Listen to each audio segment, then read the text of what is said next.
গত ভিডিওতে আমি প্রতিজ্ঞা করেছিলাম যে আমি আপনাদের ইলেকট্রোফিলিক অ্যারোম্যাটিক সাবস্টিটিউশন বিক্রিয়ার একটা বাস্তবসম্মত উদাহরণ দেখাবো। এবার এখানে সেটা করা যাক। ধরে নিলাম যে আমাদের কিছু বেনজিন আছে, এখানে কিছু বেনজিন আছে, এখানে বেনজিন আছে, আর এটা ব্রোমিন অণুর সাথে একটা দ্রবণে আছে। আমি ব্রোমিন অণুটা এভাবে আঁকছি। এটা একটা ব্রোমিন, এর 1 2 3 4 5 6 7 সাতটা যোজ্যতা ইলেকট্রন আছে। আর এটা আরেকটা ব্রোমিনের সাথে বন্ধনযুক্ত আছে, সেটারও 1 2 3 4 5 6 7 সাতটা ইলেকট্রন আছে। এই দুইটা ইলেকট্রন মাঝখানে পরস্পরের সাথে বন্ধনযুক্ত, এগুলো ইলেকট্রন জোড়ের মতো কাজ করে। আর প্রতিটা ব্রোমিন পরমাণুর 8টা যোজ্যতা ইলেকট্রন আছে বলে মনে হয়। এটা মনে করে যে এই ম্যাজেন্টা ইলেকট্রনটা তার, আর এটা মনে করে যে এই নীল। আর ধরে নেওয়া যাক যে দ্রবণটাতে আয়রন ব্রোমাইডও আছে। আমরা দেখব যে এটা একটা ক্যাটালাইজড বা প্রভাবক নিয়ন্ত্রিত বিক্রিয়া। আয়রন ব্রোমাইডের ক্ষেত্রে একটা আয়রন 3টা ব্রোমিনের সাথে যুক্ত, এর সাথে 3টা ব্রোমিন এরকমভাবে যুক্ত। আমরা আয়রন ব্রোমাইড খুব একটা দেখিনি, কিন্তু আমি এভাবে চিন্তা করি যে ব্রোমিন অণু আয়রনের চেয়ে অনেক বেশি তড়িৎ ঋণাত্মক। তাই যদিও এগুলোকে পুরোপুরি সমযোজী বন্ধন বলে মনে হচ্ছে, কিন্তু আমরা যদি জারণের কথা চিন্তা করি তবে এরা ইলেকট্রনগুলোকে টানছে। আসলে এর জারণ সংখ্যা হলো 3, আর বাস্তবেই এরা ইলেকট্রনগুলোকে টানতে থাকে। এরা অনেক বেশি তড়িৎ ঋণাত্মক। তাই আমি এভাবেই চিন্তা করি যে আয়রনের কিছুটা পজিটিভ চার্জ থাকবে, কারণ এর ইলেকট্রনগুলো এর থেকে দূরে টেনে নেওয়া হচ্ছে। তাই এটা একটা ইলেকট্রন পেলে কিছু মনে করবে না, বা বলা যায় যে এটা একটা ইলেকট্রন পেতে চাইবে। এটা একটা লুইস অ্যাসিড হিসাবে কাজ করতে চাইবে। মনে রাখবেন, লিউইস অ্যাসিড একটা ইলেকট্রন গ্রহণ করবে, তাহলে এটা একটা লিউইস অ্যাসিড হিসাবে কাজ করতে চাইবে, লিউইস অ্যাসিড হিসাবে কাজ করবে। এখন এ কার কাছ থেকে ইলেকট্রন নিতে পারবে? হতে পারে এটা এখানকার এই ব্রোমিন থেকে একটা ইলেকট্রন নিতে পারবে। আমি বলছি না যে সবসময় এমনটা ঘটবে, কিন্তু একটা সঠিক অবস্থায় এরা যদি পর্যাপ্ত পরিমাণে শক্তিতে পরস্পরের সাথে ধাক্কা খায় তবে এটা ঘটতে পারে। আমি এবার অন্য একটা রং নেই, যেটা এখনও ব্যবহার করিনি। ধরে নিচ্ছি যে এখানকার এই ইলেকট্রনটাকে আয়রন নিজের দিকে টেনে নেবে। এরপর কি থাকছে? এরপর একটা অবস্থা হচ্ছে যেখানে এই ব্রোমিন, নীল ব্রোমিনটা, যার 1 2 3 4 5 6 7 সাতটা যোজ্যতা ইলেকট্রন আছে। এরপর আছে এই ম্যাজেন্টা ব্রোমিন, যার 1 2 3 4 5, আর এটার এই ষষ্ঠ যোজ্যতা ইলেকট্রনটা থাকছে। সপ্তম ইলেকট্রনটা আয়রন টেনে নিয়েছে, সপ্তম যোজ্যতা ইলেকট্রনটা আয়রনের কাছে আছে। আর এরপর বাকি অণুটা থাকছে। তাহলে এরপর আছে আয়রন, আর এই আয়রনের সাথে 3টা ব্রোমিন যুক্ত আছে। এই 3টা ব্রোমিন এর সাথে এভাবে যুক্ত আছে। আগে এই দুটার মধ্যে বন্ধন ছিল, তারা এবারও বন্ধনে যুক্ত, আর এবার এখানে বন্ধন ঘটিত হলো।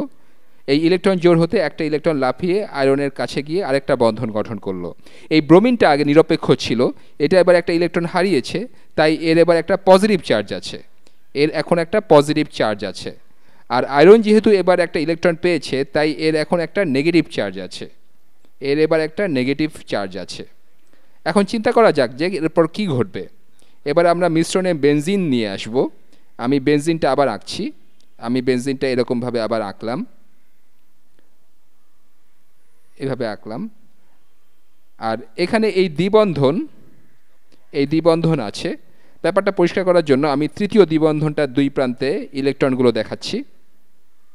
এখানে আছে এই কমলা ইলেকট্রনটা, এরপর এখানে আছে একটা সবুজ ইলেকট্রন, আর আমি সবুজ রং দিয়ে দ্বিবন্ধনটা দেখাচ্ছি। এবার এখানকার এই অণুটা নিয়ে চিন্তা করা যাক। এখানে ব্রোমিনটায় পজিটিভ চার্জ আছে। ব্রোমিন আসলে অনেক অনেক অনেক বেশি তড়িৎ ঋণাত্মক। আপনি এর সাথে নেগেটিভ চার্জ দেখে থাকতে পারেন। এর পজিটিভ চার্জ থাকায় এটা প্রচণ্ডভাবে একটা ইলেকট্রন পেতে চায়।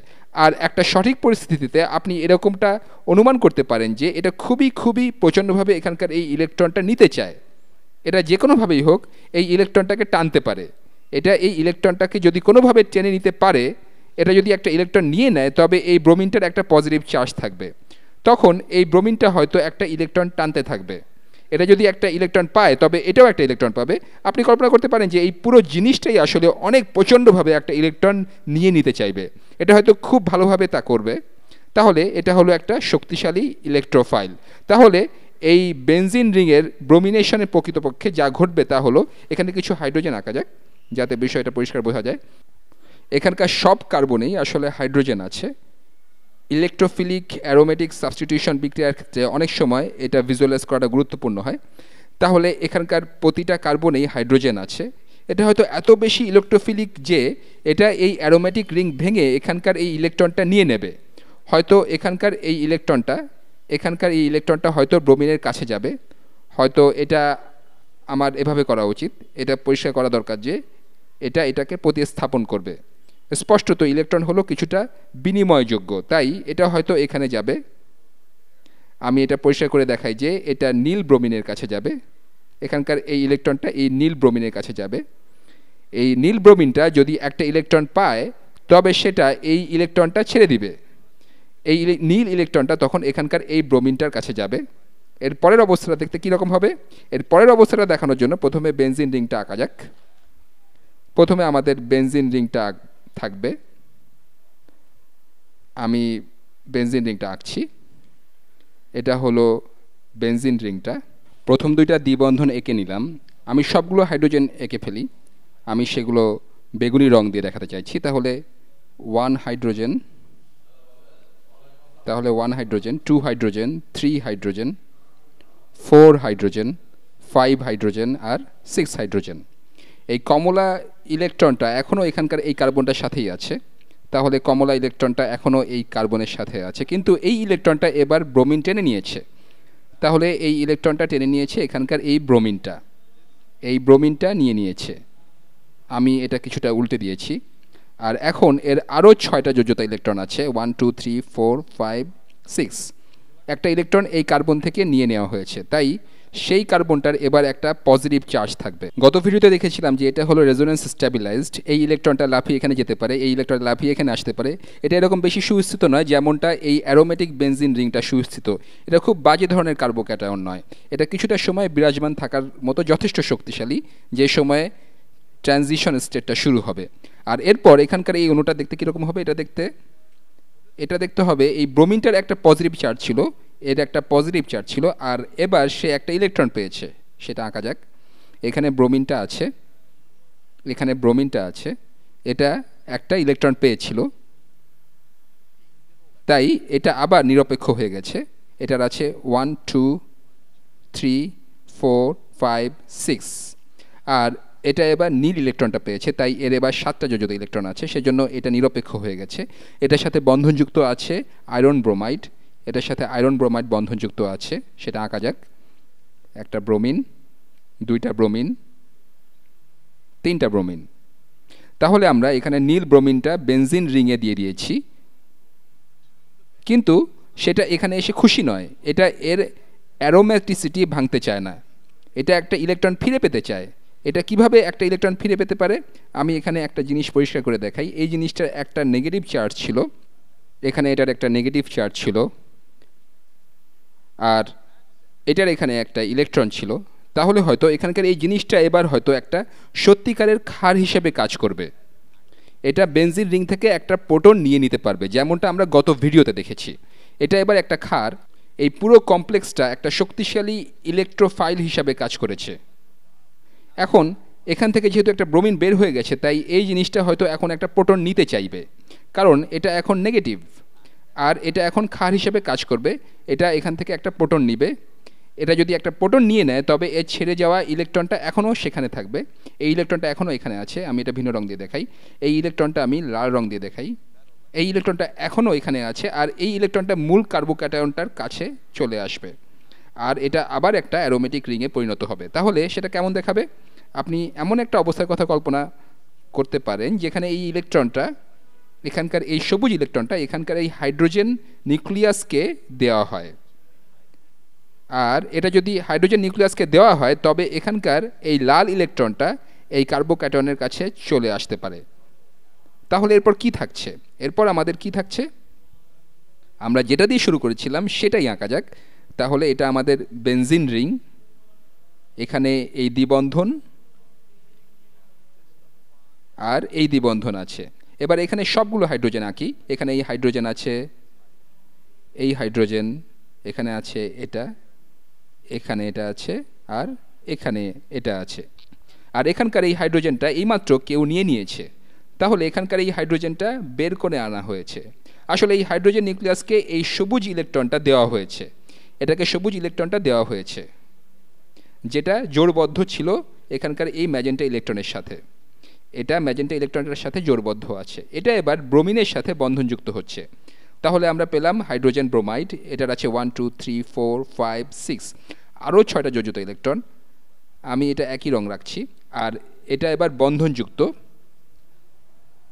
এখন এই ইলেকট্রনটা আয়রনের কাছ থেকে চলে যাচ্ছে, তাই আয়রন ব্রোমাইড এবার তার নেগেটিভ চার্জটা হারাবে। তাহলে এখন এটা এর প্রকৃত রূপে ফিরে যাবে, এটা এবার তার প্রকৃত রূপে ফিরে যাবে। তাহলে এখানে আয়রন 3টা ব্রোমিনের সাথে বন্ধনযুক্ত আছে, এটার সাথে 3টা ব্রোমিন বন্ধনযুক্ত আছে, আর এটা তার নেগেটিভ চার্জ এবার হারিয়েছে। আর এখানকার এই ইলেকট্রনটা এবার কার্বোক্যাটায়নের কাছে চলে যাচ্ছে। তাহলে সেখানকার ইলেকট্রনটা কার্বোক্যাটায়নের কাছে চলে গেছে, তাই সেটা এখন এখানে আছে। এই বন্ধনটাকে এখন আপনি কল্পনা করতে পারেন যে সেটা এখন দ্বিবন্ধন হিসেবে আসছে। এটা ম্যাজেন্টা রঙের ছিল, এখানেও ম্যাজেন্টা রং দিয়ে দেখাই। আমরা ভুলে যেতে পারি না যে এই ভিডিওটার উদ্দেশ্যটাই হলো ব্রোমিনেশন দেখানো। তাহলে এখানে আমরা ব্রোমো গ্রুপটা পেলাম, তাহলে এখানকার এই কমলা ইলেকট্রনটা এখন এখানে আছে, আর এটা বন্ধনযুক্ত আছে এই ব্রোমিনের সাথে, এটা ব্রোমিনের সাথে বন্ধনে আবদ্ধ হলো, ঠিক এরকম। আর আমরা পেলাম brominated benzene ring, brominated benzene ring. এখানে একটা নেগেটিভ চার্জ আর একটা পজিটিভ চার্জ ছিল, চার্জগুলো এবার নিষ্ক্রিয় হয়ে গেল। নেগেটিভ চার্জটা একটা ইলেকট্রন দিল এই পজিটিভ চার্জকে, এটা এখন নিরপেক্ষ, আর এটাও এখন নিরপেক্ষ। এখানে কি ঘটলো সেটা এখন পরিষ্কার করে দেখা যাক। আমরা আগে যেগুলো দেখেছি সেসব একটু মিলিয়ে দেখি। আমাদের একটা বেনজিন রিং ছিল, এখানে এখনও পর্যন্ত আমাদের কোনো শক্তিশালী ইলেকট্রোফাইল বা শক্তিশালী খান নেই, এটাকে একটা শক্তিশালী ইলেকট্রোফাইলে পরিণত হতে হবে। এটা যখন একটা ইলেকট্রন আয়রন ব্রোমাইডকে দেয় তখন সেটা এই বড় অণুটাতে পরিণত হয়। এখন এই পুরো জিনিসটা একটা শক্তিশালী ইলেকট্রোফাইল হিসাবে কাজ করতে পারে। এটা একটা ইলেকট্রন নেয় এবং বেনজিন রিংটা তার অ্যারোমেটিসিটি হারায় কিছুক্ষণের জন্য, যতক্ষণ না এখানে ব্রোমিনটা যুক্ত হয়। এই ব্রোমিনটা একটা ইলেকট্রন পায় আর বেনজিনের সাথে বন্ধনে যুক্ত হয়। এরপর এটা একটা ইলেকট্রন অন্য ব্রোমিনটাকে দিয়ে দেয়, যেটা প্রচণ্ডভাবে একটা ইলেকট্রন পেতে চায়, কারণ এর একটা পজিটিভ চার্জ ছিল। আর এটা যখন তা পেয়ে যায় তখন এই পুরো জিনিসটা একটা ক্ষার হিসেবে কাজ করে। তাহলে আমরা একই অণুতে কিছুটা পরিবর্তন আনাতে ইলেকট্রোফাইল হিসেবে বা ক্ষার হিসেবে কাজ করতে পারি। আর যখন এটা ক্ষার হিসেবে কাজ করে তখন এই ম্যাজেন্টা ব্রোমিনটা এই প্রোটনকে নিয়ে নেয়, আর তখন এই ইলেকট্রনটা কার্বোক্যাটায়নের কাছে চলে যেতে পারে, আর তখন আবার আয়রন ব্রোমাইডটা পাওয়া যায়। তাহলে পুরো বিক্রিয়ায় এই জিনিসটা কোনো পরিবর্তন হয়নি, তাই আমরা এটাকে ক্যাটালিস্ট বা প্রভাবক বলি। এটা এই বিক্রিয়ায় একটা বিক্রিয়ক হিসেবে ছিল না। আশা করি জিনিসগুলো আপনাদের কাছে ইন্টারেস্টিং মনে হয়েছে।